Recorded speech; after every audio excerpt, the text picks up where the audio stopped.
Lorsque votre futur client décroche, quasiment immédiatement, soit qu'il est dans un non mental, c'est-à-dire qu'il fait un blocage et il veut raccrocher le plus rapidement possible, soit il est dans un oui mental, et là, il est OK pour perdre 3 minutes de son temps pour vous écouter.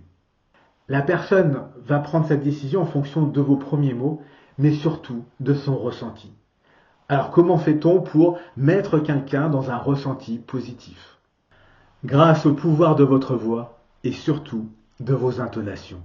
Alors comment fait-on pour mettre des émotions, des sensations positives via la voix? On va travailler d'abord un ton chaleureux. Les premiers contacts avec la personne, c'est un ton chaleureux. C'est-à-dire c'est un ton qui donne envie de converser. C'est un ton où on se sent apprécié lorsque quelqu'un est chaleureux vis-à-vis de soi.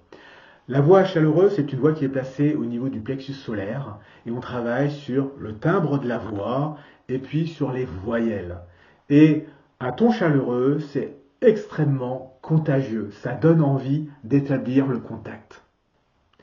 Quasiment immédiatement, vous mettez également un ton de conviction.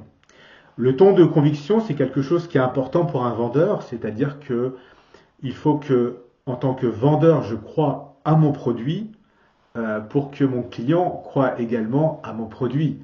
Et donc ce ton de conviction, on le travaille avec une voix qui est plus grave, une voix plus lente, une voix posée, qui permet de montrer que l'on a confiance dans ce que l'on dit. Et lorsque vous allez parler des qualités de votre produit, vous allez utiliser un ton enthousiaste.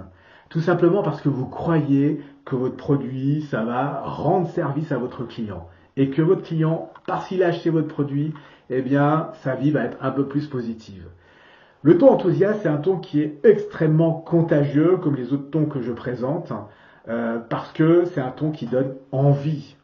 Donc vous créez de l'envie d'acheter vos produits à votre client. Et lorsque vous avez répondu aux objections de votre client, vous avez utilisé un ton rassurant. Un ton rassurant, c'est une voix qui est plus lente, un peu plus grave, et puis c'est une voix qui est relativement douce, et ça rassure, c'est quelque chose qui transpire.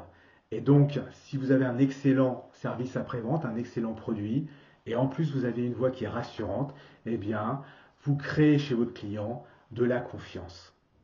Généralement, on ne prend pas conscience de l'importance de la voix, de l'impact de la voix.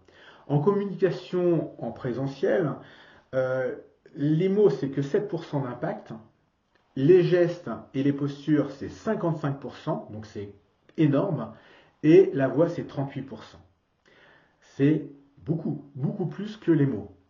Lorsque vous êtes au téléphone, il y a bien sûr les mots, c'est-à-dire que la personne se concentre sur ce que vous lui dites, mais émotionnellement et dans ses sensations, vous l'impactez, sans qu'elle ait conscience de cet impact vocal. Et donc, si vous travaillez votre voix et surtout les intonations de voix, vous allez naturellement augmenter votre taux de transformation.